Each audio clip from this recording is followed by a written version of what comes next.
My name is Eamon O'Kane and I am an Irish artist based in Denmark and Norway, and this is my exhibition Intimate Expansive at the Rochester Art Center.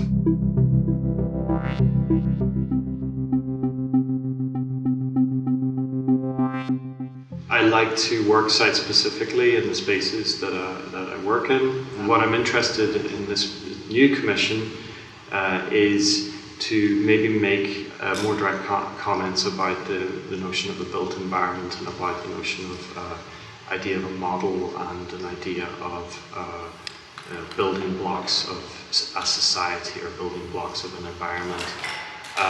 So it's grown out of the piece based on my parents' house and the tree, essentially because I made furniture out of the tree, and the waste material from the furniture was also displayed alongside the furniture, laid out as a kind of a series of skeletal remains or whatever. And then that developed into a piece called the Wood Archive, which has had several iterations, and I'm going to be installing that in Denmark when I go back tomorrow. And that is where I keep all of the pieces of wood from my process, but also construct other pieces of wood, and then that is assembled into various different installations depending on the site. Here at the Rochester Art Center, what I've done is I've raided the wood shop in the basement and essentially appropriated masses of the waste wood and spare pieces of wood in the wood shop.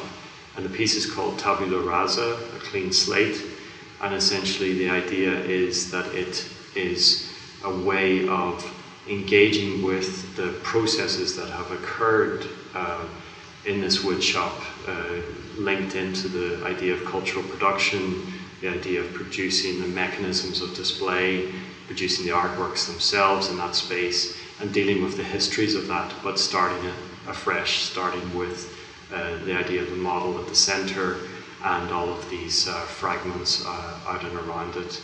And I hope that the viewers who are working in the Freuble studio will be inspired by some of these thoughts.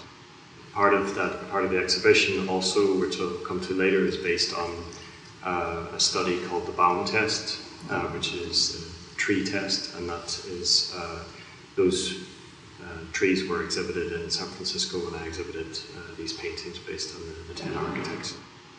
Maybe by me decorating the space with these disembodied trees, there is something both perhaps elegant about them, but also kind of creepy, because these are dead elements in a way. And I think that we do that with the natural world. I'm not even sure I agree with the kind of idea that nature and culture are separated, and I think that we are nature and nature is us, and we're just way too arrogant to think of it without that kind of notion of hierarchy in place. It's very important for me, and it has always been very important for me, the materials of the works that I make. So the tree drawings are done on paper with charcoal. Now that I'm using the acrylic ink, that's also a carbon extract, but also produced from polymers that is connected to oil. So these kind of different things that I use also imbue the work with meaning. And the wooden sculpture, I think, enacts that even more literally, because it's actually the tree chopped up.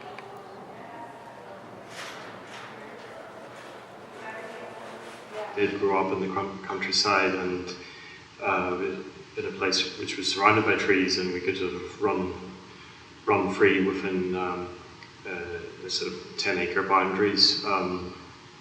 And I think that had a tremendous influence on me. I think also another thing that I've talked about before is that a lot of the outbuildings at the house I grew up in, they were semi-derelict and trees were growing out of them, and so architecture wasn't necessarily always in its pristine state around us. I remember we used to kind of construct castles out of bricks and things, and then have kittens running around them.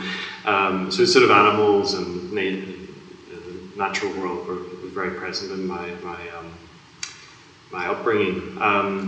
I think the trees when they're in their disembodied state, when they're in the drawings, there's a kind of encyclopedic aspect of it, and that's definitely echoed in the animation, because they sort of whiz by at a crazy rate, and you can't really see each individual tree, but it all looks like one tree in a way. And I think I'm interested in how language does that to things, to kind of be both a multiplicity and a singularity at the same time.